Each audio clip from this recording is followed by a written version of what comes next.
You are listening to Leaders and Legends, a podcast presented by Veteran Strategies, an Indiana-based public relations enterprise, and federally certified veteran-owned small business. I'm your host, Robert Bain, along with our producer, Chris Spangle. Our podcast is featured on the All Indiana Podcast Network in partnership with Wish TV. You may find Leaders and Legends at allindianapodcastnetwork.com. Thinking of starting a podcast or need to host a public meeting? Let Leaders and Legends LLC be your partner as you look for new ways to communicate your message. Please contact us at chris@leadersandlegends.net. As always, all our podcast interviews are dedicated to the legacy and generosity of P.E. McAllister. Our guest today is someone who came on a couple of years ago to talk about his book, his ghostwriting. Is that the right term? Assistant? Sure. Jimmy Johnson talked. I just wrote down what he said. Swagger, Super Bowls, Brass Balls, and Football, which is Coach Jimmy Johnson's autobiography.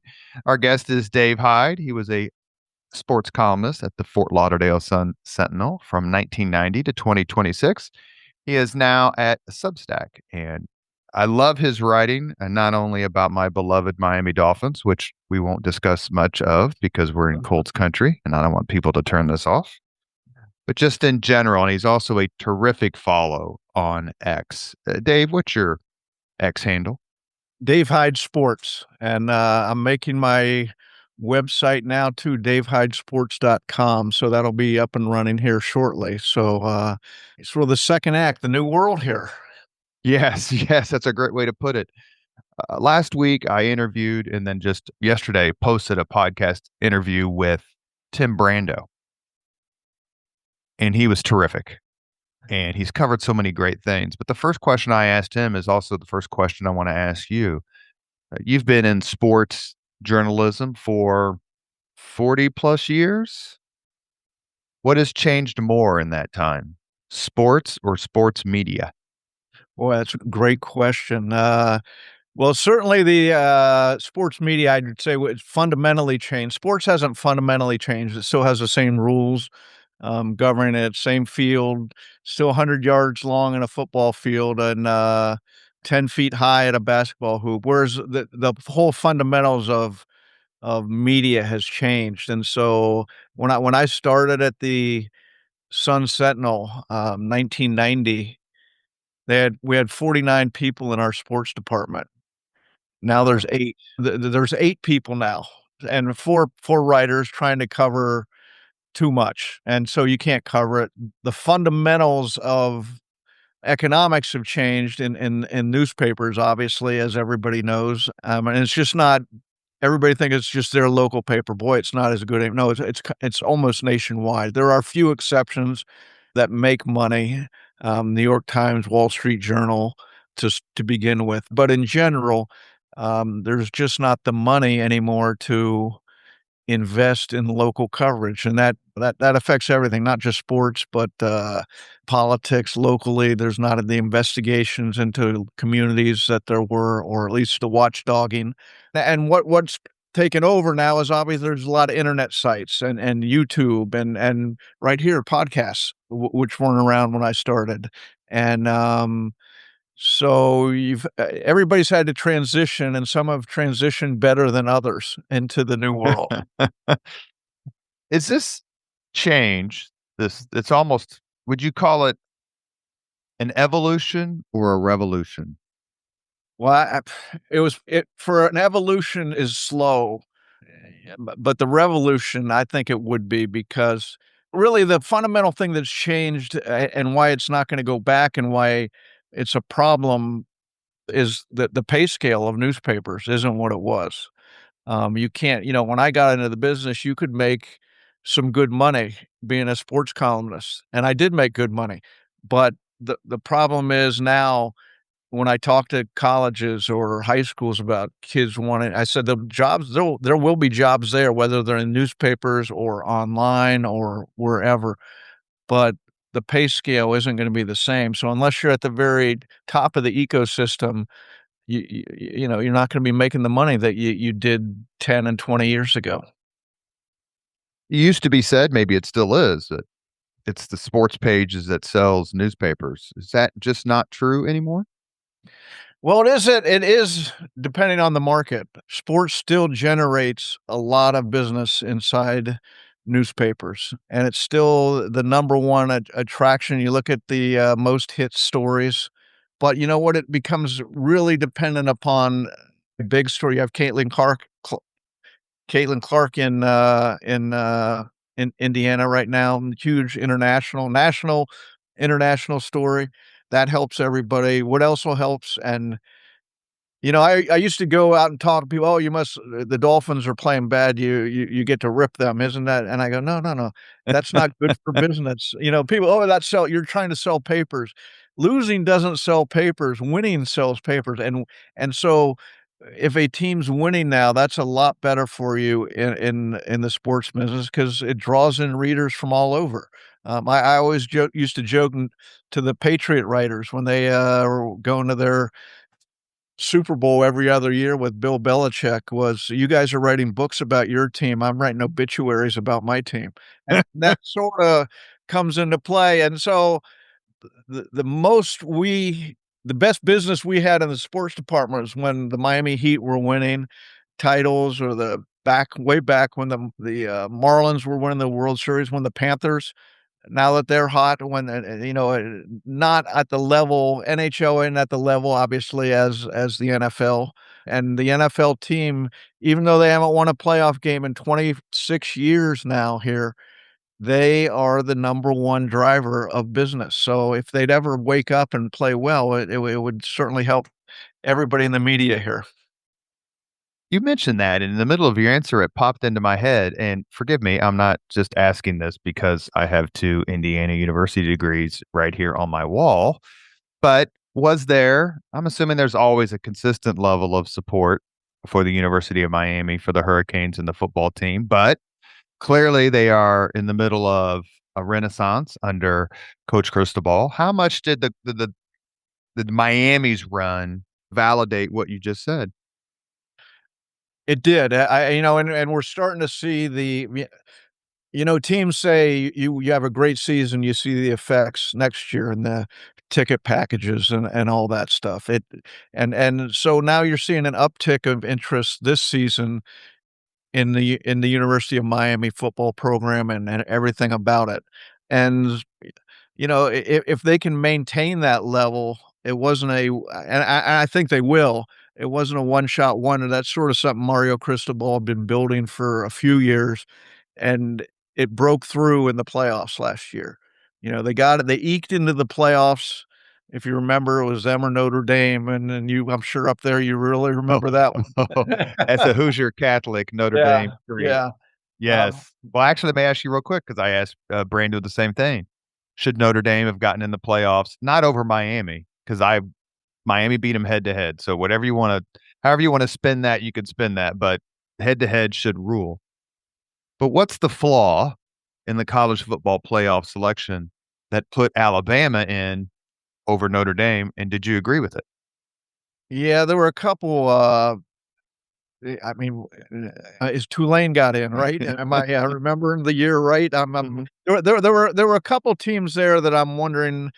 Alabama, I get the SEC is powerful and all that, but come on, you look at, and I think Alabama went 4-10 in the bowls games last year. So it isn't like and 8-7 the year before. So it isn't like this. See, any team on the brink should get in because it's this great, powerful conference. So, yeah, I thought Notre Dame should have gotten in. I mean, they lost in the final seconds, a field goal to Miami in the opener. Yeah, Twice, lost twice by one score. yes, But yeah. I as mean, a journalist, is the college, I mean, because you can remember split championships, like in the 80s, in the 90s, then the BCS. Is the bowl playoff system a boon for a sports writer like you because it just keeps the attention white hot? yeah, the playoffs are. I mean, I think it's a lot better to me because, for instance, when your team got on that run, when Miami got on that run in the playoffs, it became fascinating to watch. And Miami had 2 bad losses last year, and they didn't win the ACC. They didn't even get to the ACC title game. So I thought they were fortunate to get in the playoffs. You can make a strong case for Notre Dame, you can make a case for Miami, but whoever got in was gonna be fortunate because they had some warts along the way. But to follow Miami once they got in and they kept winning right up till the final series in the championship game against Indiana. Yeah, I thought it validated not only Miami, but to me, in my eyes, it gave credibility to the whole Bulls system, the championship playoff system over the Bulls. There's lots of talk about expansion, 24 teams, 18 teams. There's probably no magic number, but is there a Dave Hyde Sports magic number? I think 12's plenty. I think that's good. What we're really talking about is money. We're not talking about anything else. And that's and I get these players are paid now, but now you're already up to 15, 16 games if I mean, that's NFL level of collisions and wear and tear on the body. I mean, so now you're gonna go another game for what? And you'd say, well, then there won't be an argument over the 12th team. You're right. There'll be an argument over the 23rd and 24th team. There'll always be that argument, but I think 12's plenty. But I'm not on the voting committee there. One of the foundations of the question I asked at the beginning, and the same question I asked Tim Brando, was how much has changed. And it would seem that I would argue that the biggest change in college sports, in any sport really, is the pay. You're now paying these players. Was that something that you could have ever foreseen? Or was it in some ways Bill Benner? I don't know if Bill Benner, he was a columnist, a Sure, sports yeah. writer here, is one of my best friends. He's a phenomenal person and just terrific perspective on sports. He always argued that, look, you're getting a free college education. So at a time when everyone's complaining about how much college costs, you don't have to pay that. That's your benefit for being a college athlete, a scholarship athlete. Is that meaningless these days? Is it meaningless? Well, I mean, for instance, Miami's took 2 Duke players in this year, the quarterback Darian Mensah and a receiver. The receiver went to Duke last year after 3 years at Harvard, where he got his Harvard degree. Then he went to Duke for graduate. Now he's coming to Miami but like anything else, it probably depends on the person. Is there meaning in getting a college degree? I, for one, have no problem with players getting paid. Now, the system needs to work out some kinks here. So it's not so players aren't transferring every year. On the other hand, I down here, players in high school are transferring every year to a different high school. And so part of their understanding of the system is, yeah, I don't like it here, I'll go somewhere else. That's I'm not saying it's the perfect world or anything, but that's the world that they've grown up in. But I like that players are getting paid because for years I'd see let's face it, it's all the money was there. And sure, they were getting a college degree and scholarship, but if you believe in a capitalist society, then they're getting paid what they're worth, right? I mean, now you could say that. And if a great computer engineer is a junior and IBM comes and hires him, should that, is you can look at it as the same idea. The difference is you have thousands of people upset when someone transfers from one school to another. But no, I'm happy players are getting paid. You're listening to the Leaders and Legends podcast presented by Veteran Strategies and sponsored by Garmong Construction. Our guest is Dave Hyde. You can find him on X at Dave Hyde Sports, and you can also find him on Substack, where he has a terrific column. You can subscribe to it, and he promises on Substack that your sports will be over easy. Is the Indiana University 16-0 national championship run the greatest story in college football history? I grew up in Columbus, Ohio. And in fact, behind me, there's another book I wrote, 1968, on the Ohio State National Championship. Really, it's turned into a profile of Woody Hayes. But so I grew up in Columbus. All the Indiana teams were awful. I mean, once in a while, Bill Mallory or Lee Corso would have a good year, right? But it was sort of like the Dolphins right now, 26 years without a playoffs. That's my memory of Indiana football. So if you're asking me, as grew up in Big Ten territory, and that's my memories of Indiana football, what they did is the most remarkable story in college football because of who they were for so long. And then they bring in this coach, Kirk Cinetti, and he's a fascinating and his story rivals Indiana's story of where did he come from and why did it take him so long? And then Fernando Mendoza from down here, nobody Right. wanted to recruit. I did a big long story on him he the guy who discovered him was Chris Morton's son in Oh, he was a coach at Alabama summer football camp. He was a offensive coach at Alabama, and Fernando Mendoza was going to all these different camps trying to get his name out to get a scholarship. And I talked to Mortensen, who's now he's coaching maybe Tulsa. I'm not sure I'm getting that right, but and he said he saw this big kid who nobody knew who he was, and he went up and asked what his name was, and he goes, "It was the best. He was the best player at our camp, and we had already committed to Tyler Simpson, so we couldn't get another quarterback." So he started calling around, and he called a former Dolphin coach here, a quarterback coach who started working with both the Mendoza brothers, and oh, through Beck? that, Is that John Beck? David Lee. David Lee? Oh, yeah, that's right. Yeah, and through that, he got a scholarship to Cal. 'Cause when Cal's quarterback their decommitted, and they had an open scholarship like December of his senior year, that he took that scholarship rather than go to Yale. So anyways, long story short, probably too long, is, yeah, you add all those pieces together and they went undefeated. I mean, it's just stunning to me what Indiana did. And who they beat, so it wasn't like they snuck in either to the championship or the championship game, and that is one of the things that made it so wild here in Indiana. In a few weeks, I'm gonna interview Scott Dolson, who's the athletic director for Indiana. My first question is gonna be the same question I ask everybody: "Has it hit you yet?" And the previous athletic director, a friend of mine, a terrific civic leader named Fred Glass, I saw him in May, smiled at him, and just said, "Has it hit you yet?" And he goes, "It never will." He Great, goes, "It's such a miracle, it never will."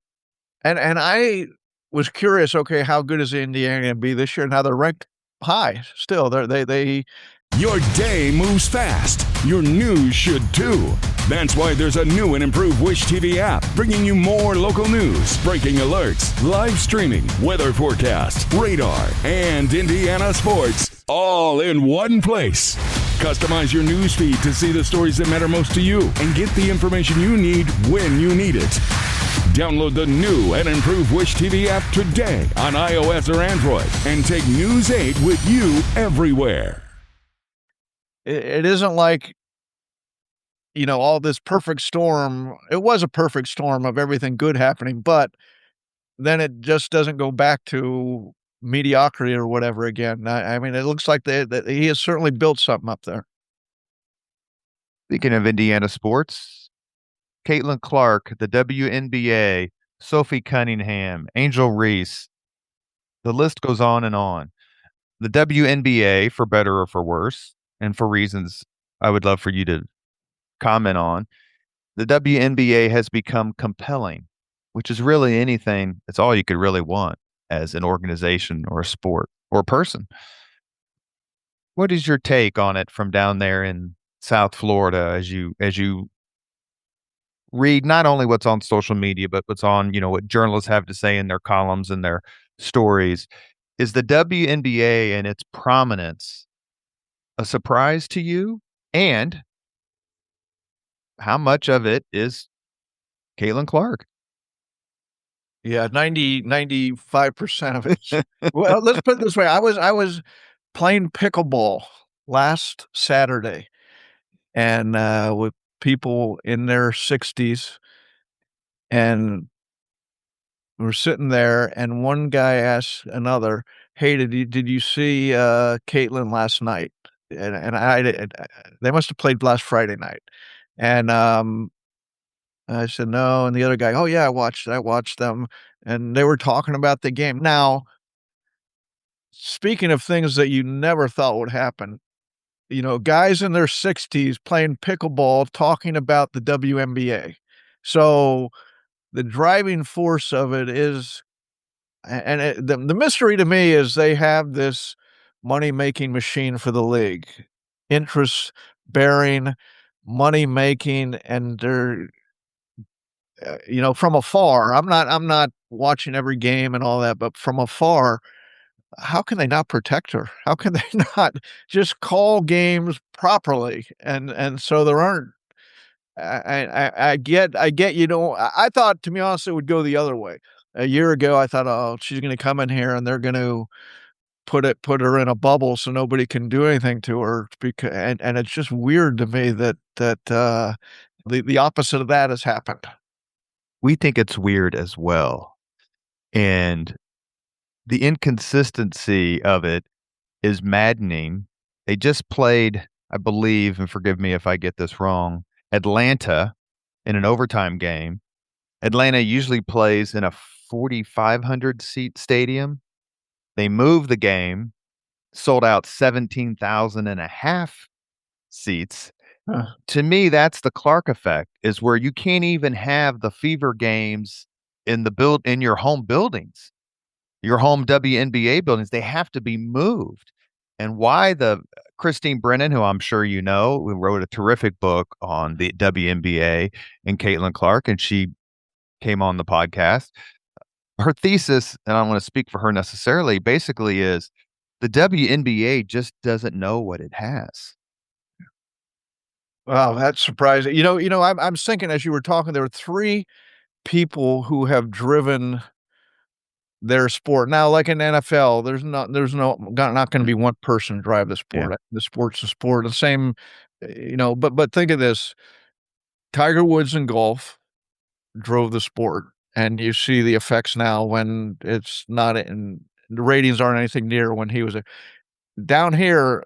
Lionel Messi has picked up the MLS. They got a big Apple package. They're doing the same thing where they're selling out in stadiums that weren't sold out or near sellouts before. So he's picked up the MLS, and Caitlin Clark in the WNBA is just throw gold coins in front of everybody to the league, and jealous. There's so many things, I guess, that I'm sure you talked out up there, jealousy or whatever is going on. I thought Don Staley in the NCAA finals said it best, that everybody should thank her for raising the platform of women's basketball, and that's really what the WNBA, they should thank her, just like the MLS should thank Messi for coming here. Well, I live 3 blocks from the field house. Ah, And I'm telling you, when I'm going to the gym or walking to a lunch or riding my bike, the number of Iowa license plates you see on a Fever's day or night home game is astonishing. And I don't mean a few dozen. If you hung around, it's in the hundreds, if not the thousands. It's the compelling nature of her game that you mentioned. Tiger Woods. I've never swung a golf club in my life, ever. But I would watch Sundays. I would watch golf just to watch Tiger Woods.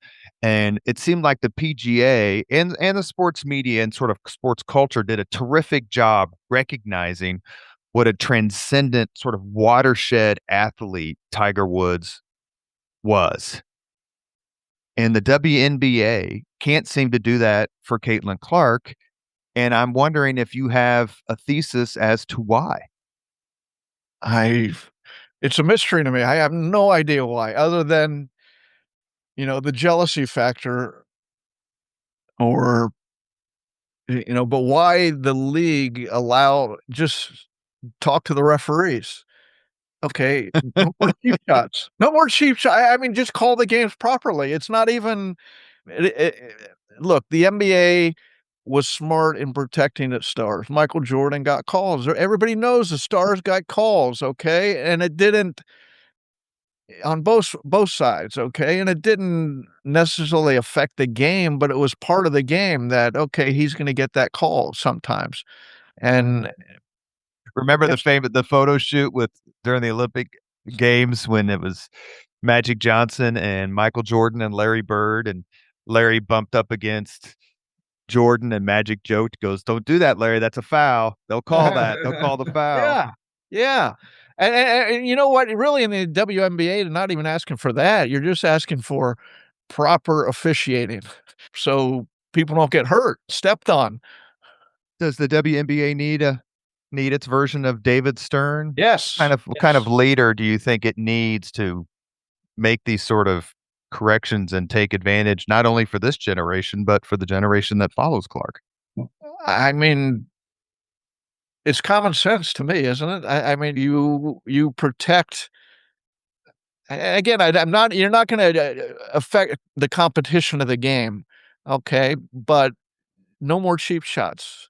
No more going after players. Just like at one point, the NHL had to say, okay, we're legislating fighting, not necessarily out of the game, but we're ramping it down a couple notches. And they did effectively. Um, how it even got in the game is a mystery to me in the WNBA, and how they allowed it and how they let it perpetuate is bizarre. One thing you said, though, the Iowa fans, my first job out of college was in Iowa City with the newspaper, Iowa City Oh. Press Citizen. And I worked there a couple years, and I was basically introduced to women's basketball there. Vivian Stringer was the coach, and they would get big crowds. I mean, and it shot. I that was my first, like I said, introduction to women's athletics. A team of, I'd watched the Olympics and all that stuff, but a regular team, a collegiate team that got, not necessarily as much as the men, but close, and it was passionate. So when I saw she went there and the crowd she was getting in college, there was a base there, and she certainly, I'm sure, added to it. You are listening to Leaders and Legends, a podcast presented by Veteran Strategies. Our presenting sponsor is Garmon Construction. Our guest is Dave Hyde. You may find him on X at Dave Hyde Sports. He also has a terrific Substack column, and even though he's based down in South Florida, he talks about issues throughout the country at every level of sports. It is August, which means we're coming up on pro football season. As a sports journalist, do you go, sports is great, but football, it's football season? Does it just make a difference for you? Does it make you happier? I don't know, happier, but I know when, like, the Super Bowl's played and I look ahead and I think, "Oh my god, 7 months without football?" Uh, it seems such a long stretch, and I like all the other I like basketball, I like hockey. We had the World Cup this summer. There was a lot going on, but to get here to the edge of football, yeah, I happy. I'm sort of conflicted with my love of football because in the movie Patton, at the final scene when he's walking over the battlefield and it's still smoking and he goes, "God help me, I love it so." And that's sort of my feelings of football, because I've seen what it does to bodies and minds, and it's such a violent game that I really shouldn't like it, but I really, I'm ashamed to say how much I like it. Yeah. Do you care to give any advice to the men of the United States of America given the fact that the Super Bowl in 2027 will be played on Valentine's Day? Really? Wow. Now that's looking ahead. I didn't know that. Our relationships and marriages depend I on you, Dave. yeah, yeah, I was gonna say, I'm probably the last person you'd wanna be making a Hallmark card of the Super Bowl. I don't know. Do all your Valentine's duties, before noon, or you got the thing is about you can take them out to lunch, anything, because the game doesn't start till 6:20 every year, so you're in pretty good shape there. What is the state in your mind? And a kind of a general question. Steve Young famously said that the interest, the love of football, of NFL is inelastic. He's exactly right. No matter how many rules they change, no matter when the games are, it's unbelievable. When a regular Denver versus Seattle game gets 3 times the number of viewers than a World Series game 6, right? It's phenomenal, the juggernaut of the NFL. How would you rate where the NFL is, kind of how it's handling its popularity? They're like any team, they're transitioning to the new world with streaming, international games. The commissioner's job is to 32 people. Everybody, "Oh, the commissioner did this. Why did he do this? Why did he do" well, he's serving 32 people, and, do I like the international games? Not as many as they have, but it's only gonna increase, and I saw today Roger Goodell says there will be a time when a regular NFL team is playing overseas. That will be interesting. But, if it's like in South America, the time zone's the same. Do you think that some of the pushback is, you mean we gotta play in Paris and it's 6 hours, they're 6 hours ahead of us? Or is well, I that just think where the money eh, is? maybe part of the pushback would be, and I'm not pretending the players' union is all that strong in the NFL, but you have to take a job out of the country to work there. Now, does everybody wanna work out of the country? So you wouldn't you're crossing lines that haven't been crossed before, so there would have to be some sort of discussion about stuff like that, but, who's this I'm certainly not gonna say it ain't gonna happen because now they're look at the number of games overseas, just like, I'm not complaining about the streaming games on all different streaming services. That's just the way the world is now, and the NFL can do whatever it want, and the viewers will follow. I mean, that's been proven out time and time again. You think there's anything the NFL can do? You mentioned the streaming. I know a lot of people complain about that. I hate to say I've paid for the NFL Sunday ticket for 30 years. It's not cheap. And I think in those 30 years, I've watched my Dolphins win 2 playoff games. And at a certain point, you go, why am I paying this money? Why am I subjecting myself to this? And, every year I get my renewal email and I always click approve, not deny. What is it about the NFL, and how do you think the NFL can keep its popularity going without just asking too much of the ordinary fan? Because we all know actually going to games is prohibitively expensive to 90% of Americans, 80%. Sure, I mean, like the Super Bowl priced people out years ago. I mean, but they can I mean, until people start turning them off, they're just gonna keep pushing the envelope as far as costs and taking over different nights of the week or holidays, until people like you or me decide. And you know what? You realize if you actually do something else on a Sunday, it's a pretty good day. It's a pretty good day. It's peaceful. But yeah, I mean, we like to watch sports. I mean, that's who we are as a country. Is it we grew up, I think we're roughly the same age. I'm not going to ask how old you are, but I'm 58, so we're relatively close in age. I'm 65, so, yeah, I'm a little older. When we grew up, baseball was king. I just remember being, the 70s and especially the 80s, just baseball, baseball. The NFL seems to eaten away at that. The NBA's got all these games coming on Christmas Day. I think the NFL has games on Christmas Day this year, and social media was alive with making fun of the NBA, like you can put whoever you want on, nobody's going to watch. When did the NFL become this juggernaut? Because it happened just very quickly. I'm sorry, I meant to say this. It happened when you really got your journalism career matured and became so successful. Yeah, I was there one moment like they say the birth of modern pro football, the '58 championship game. Alan Amici goes over in sudden death, and all of a sudden that was football came alive in the country. But I don't think there was any one moment that you can point to in the past 40 years or whatever that says, oh, here's when football took off. I just think gradually, annually, and incessantly, its popularity has gone through the roof. Because, yeah, to me, growing up in Columbus, the Big Red Machine was my team. And people say, "Oh, you're a Cincinnati Reds fan." What was your favorite team? Oh, it was a Big Red Machine. Oh, you're a Reds fan. I go, no, no, no, I'm not a Reds fan anymore. I was a Big Red Machine fan. That was my team, and that when they went apart, so did I. Makes two of us. Went to a lot of games at Riverfront. And then it Yeah. was great because the Reds farm team were the Indianapolis Indians. All So they right. would come here and play once every year.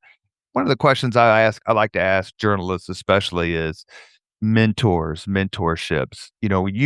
When you got into the business in the 80s, I believe, Mhm. there were so many great. I remember talking to Bob Ryan.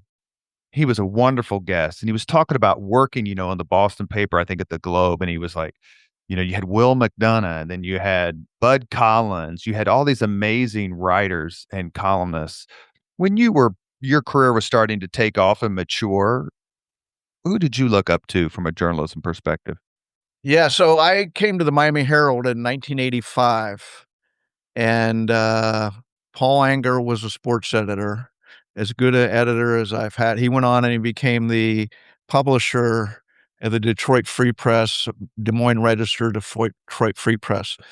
But his hiring was he had 7 people on the desk, 7 editors in sports who became sports editors in other departments. So that tells you the talent that they had. And then there were writers. Peter Richmond, he went on to GQ and just a brilliant writer for takeouts. Edwin Pope was the columnist, great character and a great writer and a great understanding of newspapers. My desk was by Larry Dorman, who went on to write for the New York Times and The Athletic, and he actually was he was an editor for a while in Fort Lauderdale, and he's the one who brought me to Fort Lauderdale. And Bob Rubin, Greg Cody. I mean, when people talk today, and I don't go into work anymore.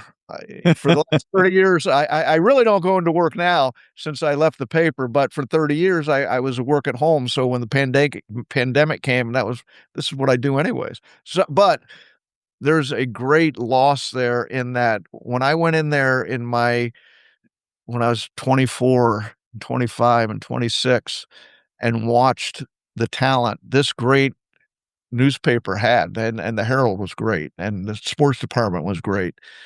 I learned so much just by going in there every day, listening and watching people. So and boy, the '80s.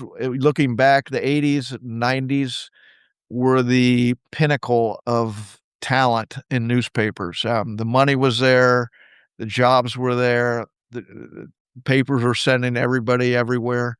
Yeah. So there was a lot for a young guy to learn, and that's another thing. Now our departments, the Sun Sentinel department's 49 to 8, and nobody goes in the office anymore. I mean, you learn you're still working at games and in press boxes and stuff, but it's a different type of working.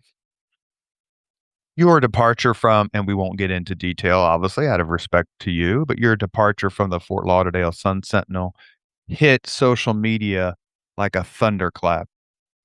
I canceled my subscription to the paper, not only because I've mostly subscribed to read your columns, but also I just simply couldn't believe it. Was it heartening to get so much support and so many kudos and just tweets of shock when you left? And when you got the news, when you had the conversation, were you just like, well, you know what? that's just the business of sports these days. Yeah, that's how I felt.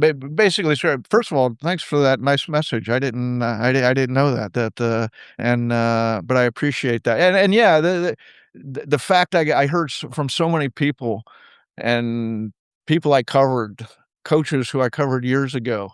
Yeah, that made me feel good. That maybe in some small way, I did a good job. But yeah, I mean, to be honest, I was fortunate probably to make it this far.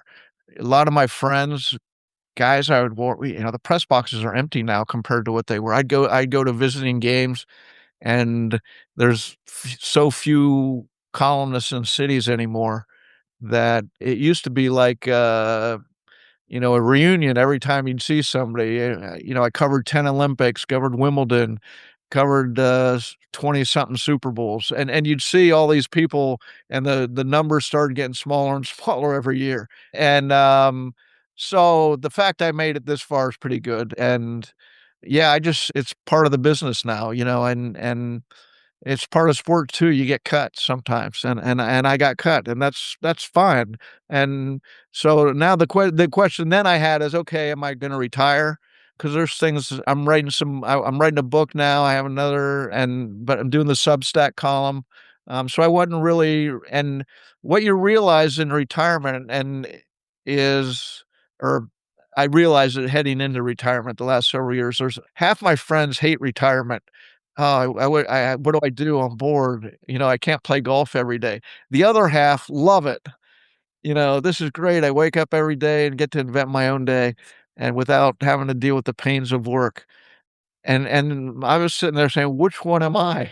Who am Well, I I? would imagine there's a qualitative difference between retiring at 65 in Provo, Utah, and retiring at 65 in South Florida. It had to be tempting. Yeah. Yeah. I mean, I go to the Keys a lot, so just last Sunday I was in the backcountry in the Everglades fishing. So there's a lot to do. There is a lot to do, but can you fish every day? Can you play Well, golf every day? your comment is one that I hear a lot, and that is, I'm lucky I made it this far in this business in the current situation. No, predict if you maybe you couldn't have predicted 25 years ago what sports journalism would look like now. What will it look like in 25 years? That's I really can't predict where it will. I think newspapers will be around, but in such limited form. Now there will be other online stuff, and you know, Just not the same though, is it? There's something about being a kid, or when you and I were kids, and many of the people who listen to this podcast, opening that paper on Sunday and looking at those baseball statistics, or the football predictions. I miss, and I could subscribe to the Indianapolis Stars physical copy. I don't, so I'll confess that myself. But I do miss the actual paper, and to me, yeah. that's the next thing to go. But the papers back then, when we grew up, they gave us news, right? I'd open the box scores. Oh, what did Johnny Bench hit? Or if I didn't listen to the game, oh, did the Dodgers win? Or okay, how far now? Before you're up to date by the time you go to bed on what's going on, and the times I did, and I quit. I mean, I took the Sunday paper, but the times I would get the paper when I'd look at it the next morning, or really, it was almost 2 days late with the news, the way the deadlines are now. It seemed like it happened 2 years ago, Mm. the events that they're writing. So, at a time, the newspapers should be trying to put out their best foot forward, because there's really decreasing reasons to take the paper. They're not putting out their best foot. They're almost putting out their worst step forward of early deadlines and fewer people and I get it. It's all a function of money. Okay, One of diminish my favorite one of my return. favorite questions or sayings. The answer is money. Now, what's the question? Yeah, right. In sports world too, as like anything else, the answer, and when it's not about money, those are the fun stories. Okay, I'm going back to Indiana football. It still came down to the game, right? I get there was a lot of money went into rebuild Indiana football or Miami football, but those two teams, that's the fun thing about sports. There's the business and then there's the game. The game's still fun to me. It's still fun to watch, and I can divorce the business just long enough for the game to be fun. Speaking of North Dallas 40, that's the famous line by John Matuzak where he says, every time we call it a business, you say it's a game. And every time we say it's a game, you call it a business. We have a few more minutes left with David Hyde. He's a longtime award-winning sports journalist in the United States. He's on X at Dave Hyde Sports, and you may find his writings on Substack. So I'm just going to kind of ask you a bunch of not say rapid fire questions, but maybe rapid fire, depending on your answer to close out the podcast. November 7th in South Bend. Will you be there for the Miami Notre Dame game, and who's going to win? I won't be there, unfortunately, because I think that's the best place to watch a college football game. Notre Dame Stadium? Notre Dame Stadium. I love that. The whole morning atmosphere, the walk to the stadium, the sight lines at the stadium, everything about it. But yeah, that'll be Miami has two games on there's and no, I've looked at Notre Dame's schedule. It's not much either. Miami has two games. Clemson, it's like the fifth game of the year, and then Notre Dame.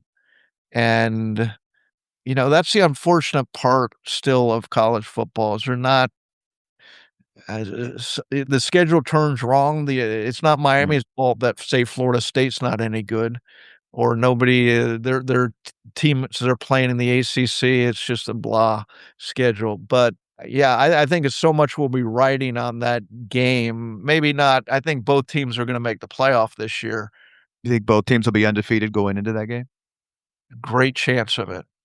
Did you cover I guess I should ask you, do you have a Catholics versus convicts shirt? I don't. I did cover those games. In fact, I just got a picture from a couple days ago from a writer from that game. We were outside the stadium and then took a picture. But obviously with my interest in Jimmy Johnson and his what do they call him? Pork face Satan. Satan. That is correct. I love talking to him about those games and his players about those games because they were fun. They were games of consequence. They built each year. The rivalry kept getting bigger, and you had such great personalities between Jimmy and Lou Holtz and their backstory was so interconnected in ways you're like, Lou Holtz tried to hire Jimmy Johnson back in the 70s. Yeah. Let me ask you this. I actually replied to one of your tweets. It's been a couple of years ago, so obviously it wouldn't be in your conscience or memory, but Jimmy Johnson, to me, is the most fascinating coach of the last generation. Now, obviously, we're big Bobby Knight fans on the Leaders and Legends podcast, but Jimmy Johnson led, and this was my response. You wrote something to him, you'd gone fishing or something, or talked to him in the Keys, and my response to you a couple of years ago was simply the fact that Jimmy Johnson has become such a beloved figure after leading two of the most despised football organizations in this country is just simply remarkable. How on or off base am I?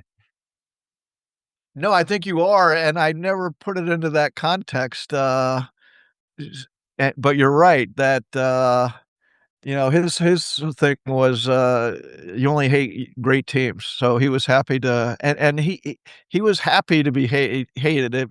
If that was the role, now what wore on him was being a dictator coach. Riding herd over the roster and making sure everything was in right. But what I tell him is he's done retirement better than anybody I know. And I was talking with Troy Aikman, and he said, "You know what? Jimmy saw the life he wanted to lead, and he went and led it."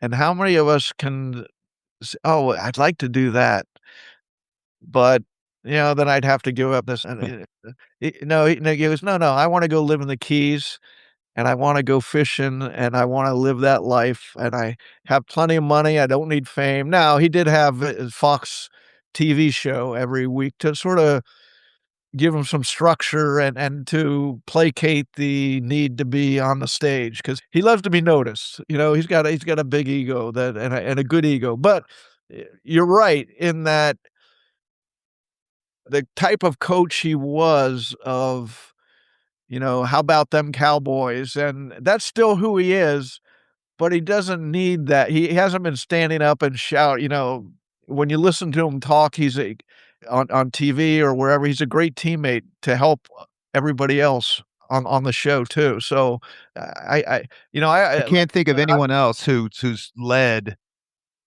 to, not gonna say outlaw programs, but certainly Miami and Dallas stir and create super strong emotions one way or the other.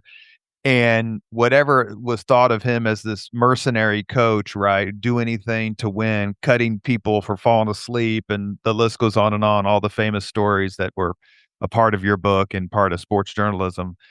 How he has transformed himself into America's football uncle is fascinating to me. Yeah, that's a great point. And you know what? To underline for people who weren't in those eras or to bring back the memory, Sports Illustrated did a poll of the most hated teams. One and they probably did it, I don't know, let's say 2010. So there's a cutoff point. Number one was the Cowboys. And number 2 was the Bad Boy Pistons, number 3 was Jimmy's Hurricanes. So and they had the same, he kinda reinvented college football, as his players said that, instead of all these inner city kids going to pastoral places like Penn State or Bloomington, Indiana, not that many were going at the time there, but South Bend. Mhm. South Bend. All of a sudden, they were stayed in the urban setting of Miami. And Coral Gables, it's not downtown Miami, but at the same time, you're 10 minutes, 15 minutes from the city. And, so he kind of reinvented football that way at Miami, and brought the inner city mentality to college football. If you could choose one coach with 2 weeks to prepare to win a game, pro or college, would Jimmy be who you would choose? If not, who would you choose? Or football? Yeah. Yeah. Jimmy's the best coach. Now I was around Don Shula, but I came in '85. That was the summer of '85. He had just played his last Super Bowl. And I always say it's my timing with Dolphin coaches to get them when the elevator's going down, and I have to write about them. It wasn't any fun writing about Shula when he wasn't winning Super Bowls or starting to lose. And so Jimmy was the best football coach I saw. Pat Riley is the best basketball coach I was around. So I mean, those are two pretty good personalities. If you could sit in the press box for any sporting event ever, witness it and write about it, which one would you choose? Well, it'd have to be Miracle on Ice. I was in college then, and the storylines resonate today still, so that goes without saying for me. Have you had a chance to talk about it with Al Michaels? Yeah, you know what? I once had an idea of doing a book on famous catch lines from announcers. Do you believe in miracles? The Giants win the pennant. Giants win the pennant, all that. And I actually started the book, but anyways, I talked to Al Michaels. He was here from Monday Night Football, and I interviewed him for that. And actually, you might get a kick out of this being a Big Red Machine fan. Al Michaels was a play-by-play guy, right? And it always bugged me, as a kid. And now here I was 24 probably when I was interviewing Al Michaels at the time. And I said, Al, at the end of the interview, I said, I got to ask you, why do you leave the Reds? Why do you leave the Reds? And he goes, well, I'm from California. I went to San Francisco. And I was like, well, of course, more money for, live in San Francisco. But anyways, I talked to him about that, but I never talked to him at length and interviewed him and I didn't finish that book. Let me say it a different way. What's the greatest sports what if to you? Greatest sports what if? Wow.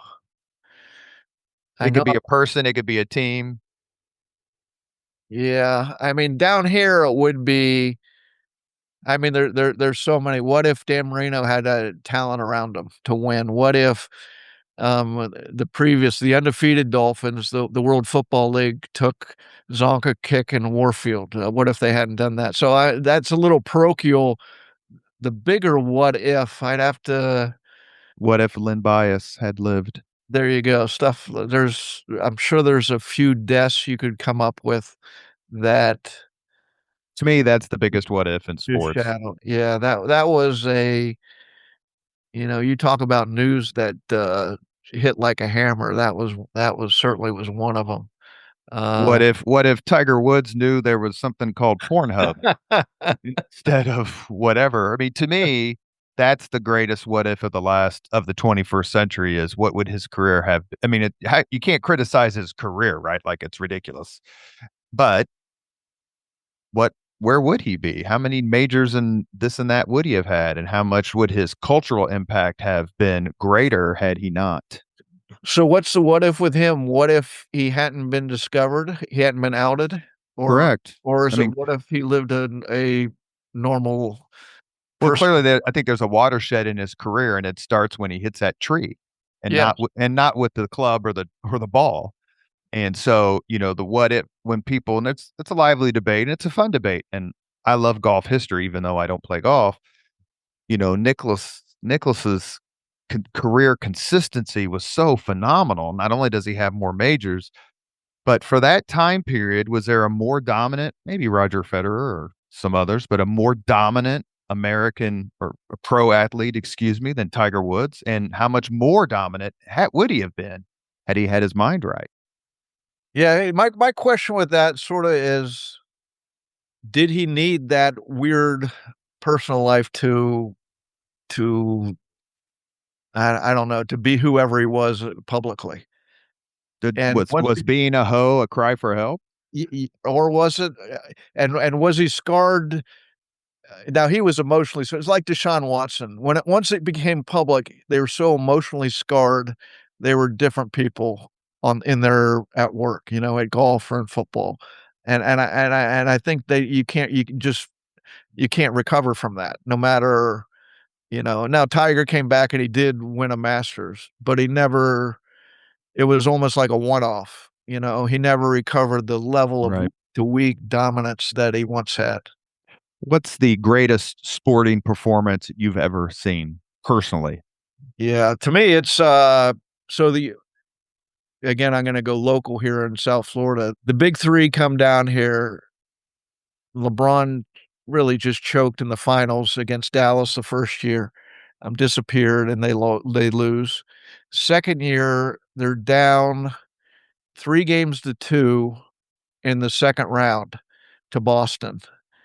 And if they lose, all this criticism, all this national guffawing, laughter is going to fall upon them. And they're going into Boston Garden for game 6. And they're down a game, like I said. And LeBron came out and his stat line was 45 points, 15 rebounds, 15 assists.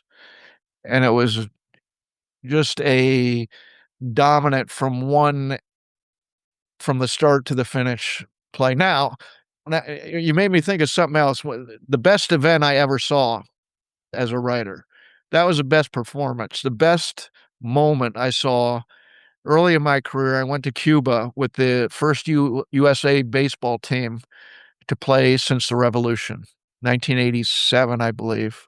The U.S. team went down there. Ron Frazier was the coach, and the first game, Jim Abbott's pitching. And all I knew, Michigan pitcher Jim Abbott. You have to remember, this wasn't the Jim Abbott of the Yankees and the Angels, and had a nice pro career. Always, had Ulysses, and he has one hand.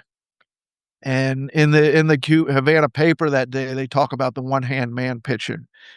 And you go to the stadium, and it's packed, 60,000 people, and the first guy up is like a Ricky Henderson of Cuban baseball, the leadoff hitter. He actually became later the Cuban national manager, and his two sons were drafted by the Marlins. several years ago. But he pulls his socks up high. He's a flashy player, and he lays down a bunt down the third base side and to test Jim Abbott.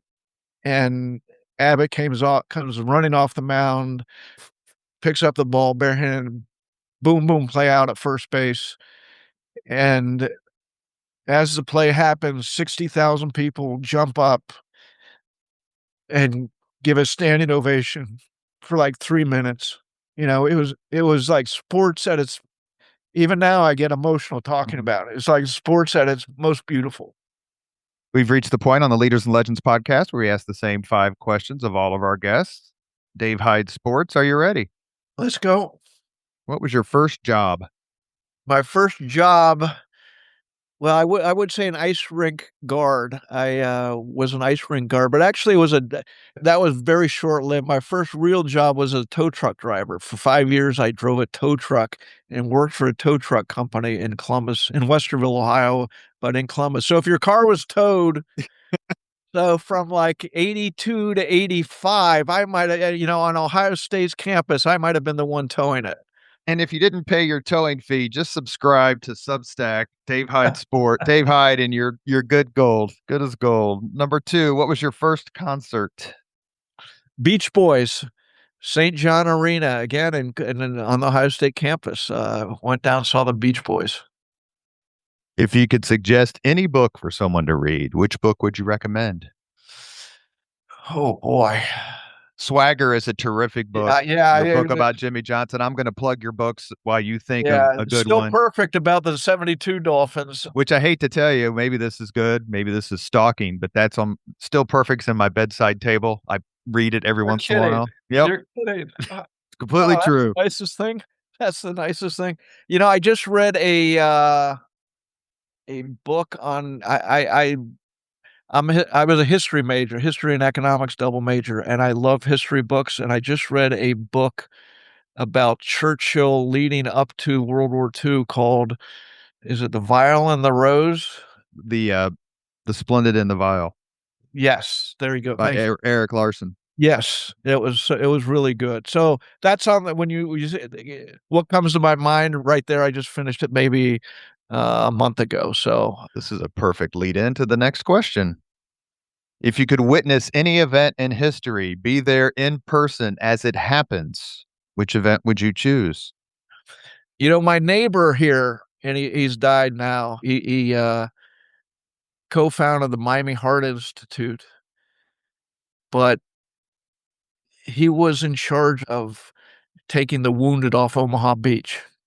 And he talks about being on the boat in the English Channel as they got bad weather, so they're waiting the weather. And he said, I was up for 48 hours, and then I fell asleep for like 2 hours, and that's when all the planes went overhead. So would I want something that brutal? Probably not. I probably wouldn't want to see anything. Maybe Appomattox, the end of the Civil War. When I get asked that question, because sometimes I get that question, or they ask my questions to me, and my first answer is always April 9th, 1865, the surrender at Appomattox. For 100 reasons. For Grant's magnanimity, for Lee, what was on his face. Even Grant wrote in his memoirs, I couldn't really figure out what he was thinking. But then the salutes and everything that happened afterwards, just between the troops. Yeah, that'd be, as you were talking, I was trying to rifle through other things, but that's probably the thing that comes to mind most to me too. Last question. If you could have dinner with anyone living today, 2 hours off the record, just to chat, whom would you choose? Boy, that's a serious question. Maybe Warren Buffett.